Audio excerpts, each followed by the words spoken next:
What up? This is Governor, man, coming live and direct with Posse TV, G-No Records' own Governor. Hey, the track is called Here We Go Again. It's myself featuring 50 Cent.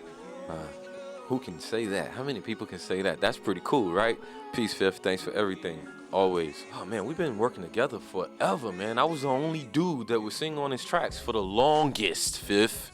Until, of course, the business came in and he reinvented himself and started moving around and doing different things. But like I said, we started together, man. We started together a while back, and it's just been a great opportunity and a blessing to be able to come back and work with homie in his prime. Right, here we go again. The concept behind the song is just a real life situation, and it bases and it relates to life, period. I mean, there are certain things that, we all go through, and sometimes you think you have a situation out of the way and it resurfaces. And it's like, here we go again. With the song, it's actually about a relationship. Anybody that's been in a relationship with anybody, I don't care what, how, or where, or who, you go through different things with a person in a relationship, and it's an uphill battle to get to, the light at the end of the tunnel, so to speak. So, it's here we go again. Hater can't stop a hustler, hustler. I want you to know, a hater can't stop a hustler, hustler. Y'all keep hustling. Hey, it all started, man, from high school, just being a musician and having that love for music. And after I left high school, after I got out of Virginia, I came up here to New York City, and, ever since then, man, I've been trying to make my way and make my mark in this game. And like I said, 50 Cent was the very first artist that embraced my talent and really saw something in me. And it's just, man, a great opportunity to be able to come back and link up with that dude when he can really afford me an opportunity to get me where I need to be. Fifth always has this thing. He says, Gub, if I could have been a singer, I would have been you. And honestly, in the bottom of my heart, if I could have been a rapper, I would have been him. And it's an aggressive form of displaying, emotion without crying or whining about it. I don't ever want to be that singer that people think that, oh my goodness, he's soft. No, I'm not soft, dog. I'm not soft at all. I talk about the harshest and most realistic realities of life through R&B soul. And, I just think that, I want people to understand who I am as an artist and who I am as a man. And that definitely lines up with the streets. I came up in these streets. So it's nothing soft, Duke. That's my real name, bro. That's my government, as you call it. That's my real name, but it actually means to govern and to rule over those that are under. So I'm the last soul singer alive. I think the group aspect taught me how to be a real solo artist.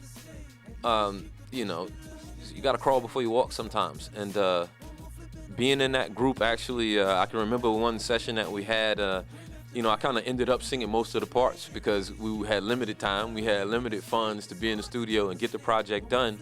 And things weren't moving in the most timely fashion. So I ended up basically recording about 60 to 75% of that song on my own. And after, I went through that experience, I was like, wow, Gov, I found myself in that booth that day. I found myself and I was like, okay, I really can do this on my own. I really can do it. And up until this day, man, I've just been on my own. For me to sit here and try to explain the industry is nonsense. I don't think any of us understand what goes on and why it goes on in the industry. But I know that it's just like fashion. It just, there's a full circle. Things come and they go. They go and they come. I would love to see the day where groups actually, 4 and 5 man groups or 4 and 5 female groups, they come back and they bring that original feeling, to R&B instead of just a bunch of solo acts that end up collaboing with everybody. Well, damn, if you're going to do 100 collabos, you might as well have a group. Well, like I said, we're going to try to release A Touch of Magic, which is the title of the album. We're going to try to release that, I believe, somewhere near the end of summertime or summertime as a time frame. So, it's going to be that original or that organic soul music, man, just combined with the beat and the heart of the streets. And I think people are going to respect it. And number one, I think they're going to feel it. Because it's nothing fly, it's nothing fake, it's nothing flashy, man. We talk about real life right here. A lot of people struggling, a lot of people hurting, a lot of people hungry out on them streets. And that's what I represent. That's what I represent. No, Hot Rod was the actual first artist. I think I'm the first hip-hop soul R&B artist, if you want to call it.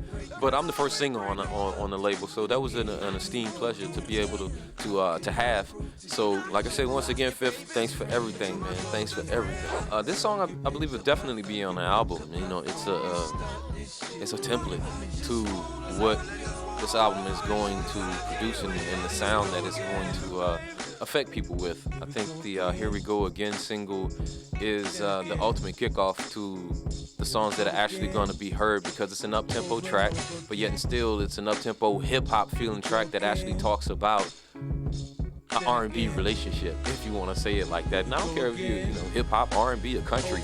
We all have somebody that we love. We all got somebody that's we feeling. And so I think that was the perfect spin-off or the perfect introduction to a plethora of different ideas and different emotions that the album will display. What up? This is Governor. I'm chilling with Monse right now on Hot 97 TV. Y'all check it out. Man, 50.